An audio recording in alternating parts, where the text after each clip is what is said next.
For C3, I'm looking through the eyes of the upcoming generation. Yeah, that's great. And how they are seeing it. And that's pretty much what it looks like. So if they're talking community, if they're talking relevance to today's millennial, and they're creating and designing services that are aimed at reaching them and it's successful, then that's how I see the future.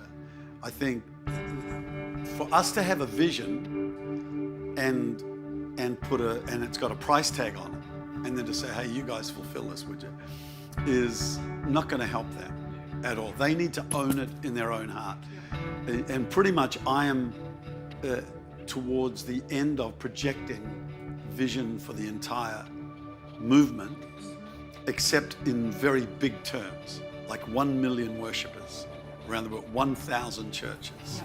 And we will, but they are not cultural pictures. They are numeric, and they are to keep us thinking big and in the doable zone, because I think both of those are very doable, and we will keep working towards making those happen.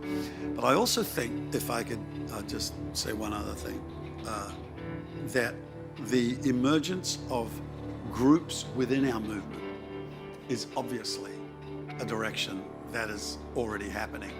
And so I think keeping a spirit of unity so that they don't become too much of like a silo in themselves, but so that there's this interconnection between a movement plus those themed groups within C3 is going to be something that we'll all learn how to do in a healthy way, in a respectful way, and in a way that keeps us united, because we're way better together than we are apart. I reckon one of the things that and the word we all keep hearing is family. Mm-hmm. And it's being used almost like we're home. People keep saying, this is family. And I reckon that's one of the key things that does that. Right. Because it's not being unified by a structure or a model of church. Yeah. There's a bigger mechanism called family that keeps us together. Totally. And no matter where we get together in our regions all over the world, different culturally and language, but it all feels... It feels like when we first walked into the church. Yeah, there's a thread. And we're home, it feels like that on a larger scale. And I think that, despite our differences, it's that diversity with unity thing. Yeah. But I think the family thing keeps us hooked in. And we'll always be that. The older we get, Sure. then our sons and our daughters, natural and spiritual, will become bigger. Then we've got grandchildren and great-grandchildren. And if we just keep that good vibes happening, that would be my ultimate goal, to wherever I go, that I'm just there to be Mama Chris, to be to celebrate the next generation and the next generation, and to be there to do whatever I'm asked to do. I think to keep the basics basic, and to do them beautifully, and to keep the main thing. Yeah. If the salvation of lost people Yeah. is maintained as the highest expression of what we're trying to do, that shapes everything, from how the money is spent, how we structure ourselves, what gets priority in resources and budget and personnel. If reaching lost people and discipling them in the church remains the priority, I think that if we're guardians of that, we will secure the future health of... Because that's why movements don't remain. Right. And I think one of the keys to that is just keep church planning. Yes. Keep that alive, because Yep. they just it keeps it fresh. Yes. Because every time someone new starts, they're starting in that new era. Yeah. So It's inconvenient and uncomfortable. and costly.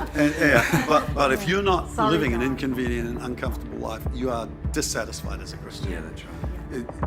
When you are useful and generous and giving, even though it stretches you, you feel the meaningfulness and the satisfaction of living your fullest life. It's like you would never change anything, would you? Right. Like, I mean, maybe something. I don't know. But There's a few the things, basics. but the basics you Yeah, never exactly. change. What about you, Simon? If we'd known what this was going to be like when we started, we would never have done it. But having done it, we would never change a thing. That's it.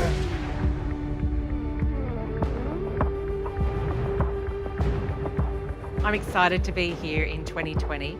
The future for C3, I see enlargement. I just see so many more ones coming to know Jesus, and there'd just be a greater influence across the nations. I'm super excited for the future of C3. Well, so now we're in 2020. It does just feel like one chapter's closing and another chapter's opening. I think we're going to go into nations that we've never been in before, regions that we've never been in. I don't think we've seen what God can do with young people yet. I think we're going to have a move of God in young people around the world. I think teenagers are going to come into their own. I reckon we're going to have some churches that are 30, 50,000 people in nations that some of us don't even realize that God's doing something in. And I reckon that's out of the seed that's been sown around the world. We're about to see a move of God unprecedented. I think our great hope for C3 is that we would be a movement of churches that endure. And I think our history is so young. For much of our history, we have been first generation, second generation churches. But now we are entering into a new day where we have the third and the fourth generation. And our hope is that many years to come, there would be over 1 million worshippers in C3 churches all around the world. And I believe without a shadow of a doubt that we're going to see that happen. I see Edinburgh, C3 Edinburgh, in a position in the future where the community around us thrives as we thrive. We want to see so many lives transformed by the gospel. We just want to see people touched by the gospel. Just lives transformed, families transformed, people inspired with purpose, people inspired to live creatively and find community,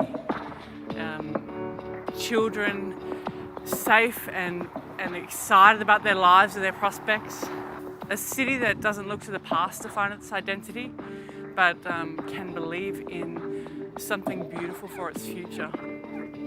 I feel like my formative years have been about this year, you know, the 2020 vision in C3, and yet now that we're here, it feels like a sense of completion with one breath and the beginning of something entirely new in the next breath. I actually am convinced that, you know, the best hasn't even begun yet. The best is yet to be for our C3 movement across the planet. Yeah, it's so weird that 2020 is like now, happening. Because it was the 2020 vision back in 2003 that inspired me to want to be a church planner. Right. And now we're living it, Right. which is weird. What was the first vision that I ever, even heard in a church? Yeah. I was a teenager when we heard the 2020 vision, and I was like, that's cool. Yeah. I didn't think I wanted to be a part of it then, but look, now I am. But Looking at the 2020 vision now, and then now believing for the next chapter and the future, there's definitely a sobering responsibility that the price was paid by people that have gone before us, and now here we are, that responsibility to carry it forward. Just so grateful and so thankful that the page was set for us. I often say, it feels like we're riding the wave that was created for us. People give us credit for, but it's not. We're just experiencing the fruit of someone else's sacrifice. You know, for me, I believe our movement is just beginning. This movement will continue on an exponential course to gather millions into the kingdom of God, because it's been consistent with the vision that God has given it. It's unstoppable and it's unbelievable. I am C3. We are C3. We are C3. We are C3. Wij zijn C3. We are C3. We are C3. We are C3. We are C3. We are C3. We are C3. We are C3. We are C3. We are C3. On est C3. We are C3. We are C3. We are C3. Wij zijn C3. We are C3. We are C3. We are C3. We are C3. We are C3. We are C3. We are C3.